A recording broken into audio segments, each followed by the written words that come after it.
Hey there, welcome to my channel where I take you on tours of unique homes and showcase stories of people living alternatively. In today's episode, we're going to meet a single mom who lives in a renovated school bus with her 3 teenagers.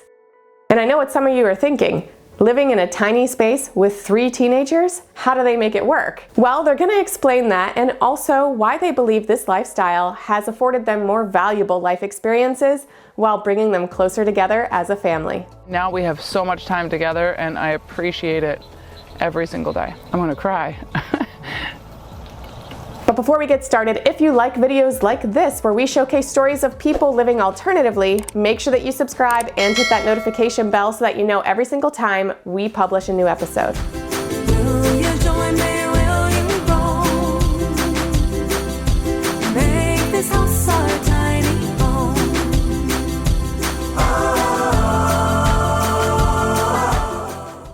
Hi, I'm Amanda and I'm a single mom with 3 kids. I'm Caiden. I'm Addy. I'm Cael. We have 2 pets, Molly and Taco. And this is our schoolie.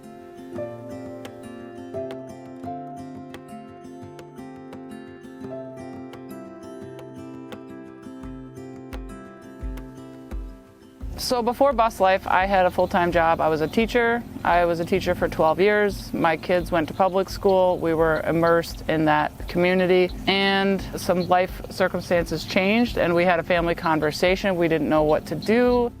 And the idea of building out a bus into a motorhome came up and I said, let's do it, why not? And now we live in a schoolie. As a family, we made a lot of sacrifices to get into the bus and then continue this lifestyle because now we choose this instead of going back to sticks and bricks. One of the sacrifices we made, most importantly, was financially stepping back from what we buy, what we consume, what we use, and repurpose. It took about 1.5 years to build the bus completely. I was still working full-time and the kids were still going to school full-time. So we worked on weekends or after school. It took about 1.5 years to build and we've been in it for about 1.5 years. Total cost, without talking mechanical repairs and without talking new tires, cost about $30,000. And our labor and our time.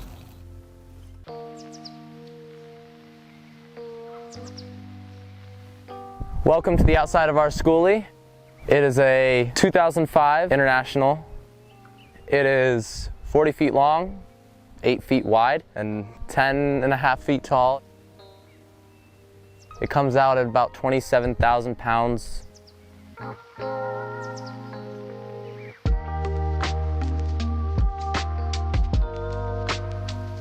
This bus is an activity bus, which is a different breed of bus altogether.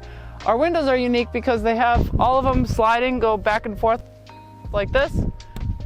Addison can show the second way they open. We get a lot of cross breeze, a lot of fresh air. This is our side table. It's nice when we have social gatherings and get-togethers. It's easy to get people around our bus and to put food out. Blackstone cooker goes on a slider, can be put away. We have a map of where we've been. So black is everything we've done as a family before the bus. The orange lines on the map is everything that we've done in the bus as a family. The blue lines are smaller because those are the trips that I have taken without the kids. So there's only a couple blue lines, but yeah, my kids and I have traveled all these places. This is one of my favorite things of our bus. It wasn't part of our build, but it was what came with our bus. This was a wheelchair lift. So underneath Cael's feet, you'll see an area that used to be a double wheelchair lift. So it would come out fairly far and 2 wheelchairs could be put on. It would lift up and bring in 2 wheelchairs into the bus. We donated that to somebody and we had a bracket built. So our mini split is underneath here along with our propane tank and some chairs. So now it's storage. My favorite part about the side door is that it's like a ladder, so you just grip onto here and you can climb up and you could chill here, have a cup of coffee, watch the sunset, sunrise. It's a good place to hang out. One of the other benefits of an activity bus like this is it comes equipped with 4 fiberglass storage compartments. It's pretty nice. We use them for tools or Other things like our chairs, anything outside just goes here. It's easy. So the paint job came with the bus. We could have taken off the decals, but we like it and we kept it. It's a vinyl wrap, so it goes from white to red. A lot of people approach us and they think that we've cut two buses in half and connected them. That's not what we did. Our engine, there's two different side doors. It's a rear engine. We have some oil and things stored in here. These are the extra diesel canisters. We have a diesel heater inside. An advantage of having a rear engine is you get extra floor space, you get extra build space inside. Another advantage to having a rear engine is that it's quieter. I don't really like loud noises, so I needed something quieter to be driving long trips.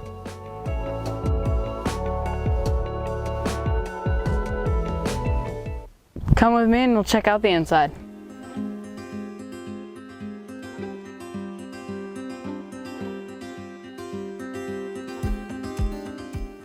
When it's really sunny or we just want privacy, we'll put these up and it looks nice and it blocks the sun. Whenever we're not driving, Molly will sit there. One of the benefits of being homeschooled full-time on the road is we have a lot of time together, and some of that time we spend playing games. That's why we have so many games. This is our power system for our schoolie. It runs everything we need. We have the ability to hook up shore power, but we hardly have to. Right here is our battery bank. 4 Battleborns, 100 amp hours each at 12 volts, but we did a 24 volt system. So there's 200 amp hours at 24 volts. And here we have our charge controllers, the small ones for the back 2 panels and the big ones for the front 4. This is our inverter. It's 2400 watts. It's been really interesting learning about how our entire solar setup works. I can see through the app how much we're bringing in and using at times. So each of us has our own areas. Cael sits here on this couch. I sit on the dinette. And Caiden sits on this couch. Caiden's the biggest, so he gets the big couch. I get the medium sized and Cael gets the smallest. I wish I had the biggest one though. There are 2 seatbelts on each of the couches. My mom makes me use the seatbelt when we drive, every single drive. She's like, put your seatbelt on now. And we're like, okay. The dinette converts into a place you can eat.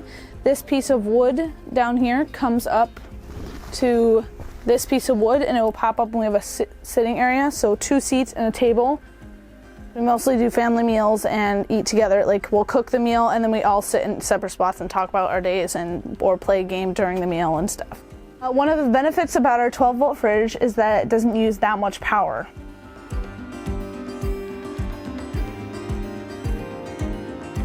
We got the upper cabinets and these cabinets from an auction from upstate New York, and we put them in the bus. The oven is a propane oven. It's called Hike Crew, and we have slide out trays, and we have little pans for it. And this also pops up and it turns into a 2-burner top for our propane. This is one of the main sources how we cook out here, or we have a black stone outside, but we usually use this with everything.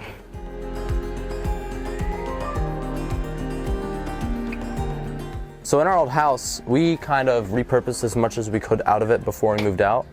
So about halfway through the build, I came home one day and my bedroom door was off the hinges. I'm like, Mom, am I in trouble? And it turns out we were just turning it into our kitchen countertop. So we epoxied it and we put our sink in it, and now it's a countertop. All right, now you can come with me. I'll take you from the kitchen area to the back of the bus, and right here we have our bathroom. In our bathroom / shower area, we made our own toilet. It's a urine diverter toilet and a composting bucket or a bag system. Our urine diverter works great for all of us. 2 girls, 2 boys, and they all know how to use it. It works great. We use a squirt bottle with water and vinegar to go down the hose after we go to the bathroom so that the urine crystals dissolve and we don't have the urine smell that a lot of other buses have. Our shower is not finished. We have it plumbed in and ready to go, but we've not figured out how to waterproof it yet. So our toilet is functioning, but our shower is not. We currently use an outdoor shower system where you put the shower head in the bucket and just go outside with your shower head. All right, after the bathroom and the shower area, this is our main hallway where we all get dressed. The kids have their areas and their bunk beds, but I'm gonna let them explain their space. Well, this is my bunk. Because we're in tight quarters, I like privacy, so I have a curtain that just goes back, and then when I want to open it, I can open it and I can hitch it back up. This was one of my problems. My blankets and stuff fell out of my bunk, so I had to pick it back up. So I just put plywood here, and now nothing falls out. It makes it look a little bit bigger in my bunk, so I feel more comfortable and it's just more suitable for me. This is my bunk. My brother is above me. We can change things up anytime we want in a small space. Like, we know it's our space and we get to pick if we want to change it up or not. And Mom gives us the opportunity to change it if we want to, just like she can do hers anytime she wants. Over the years, I've collected seashells. So the curtain comes in handy with the bunks because you can just like shut it, get away from my brothers for like 10 minutes, get away from everyone. It's my little nook space I can come into when I want to, and it's really, really nice. For my clothes, I just move this and I pick my bunk up, and I have this whole space under here where all my clothes can go because the wheel well is right here. I have storage in the back for my yarn, painting stuff and everything. We utilized every single space we could for storage in this bus. We started off living in the bus with 3, 1 for each of the children, but I grew out of mine fairly quickly, so I ended up sleeping on the couch most of the time. So about 6 months into living in the bus, I ripped it apart and turned it into 2 bunks. So now Addison and Cael sleep in the back and I just sleep on the couch. But my mom gets up early, and when she gets up, I'm usually crawling out of bed and ready to get started on the day.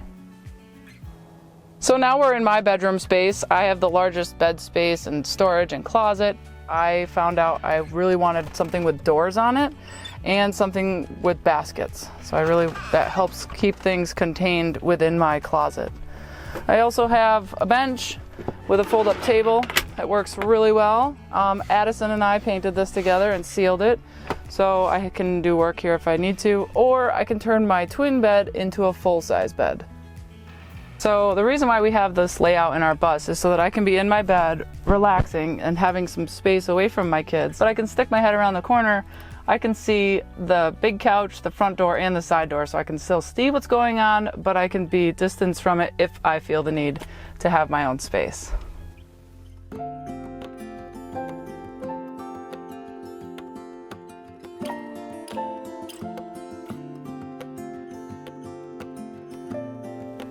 So this lifestyle, we've given up a lot, but we're also gaining a lot more. I feel privileged and grateful every day to spend the time. I'm gonna cry.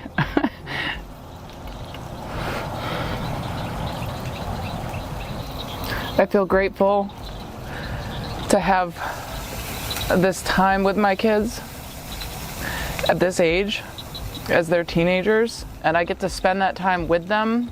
The other life that we had, I didn't have time with them. And now we have so much time together, and I appreciate it every single day.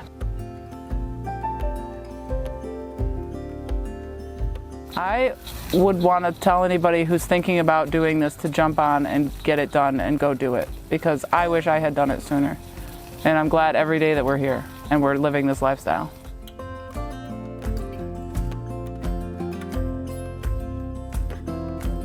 Thanks for watching this week's episode. I hope you guys enjoyed it. If you'd like to see more tours of tiny homes with families who are living tiny, make sure that you check out the playlist we have linked in the description, and I will see you soon with a brand new episode.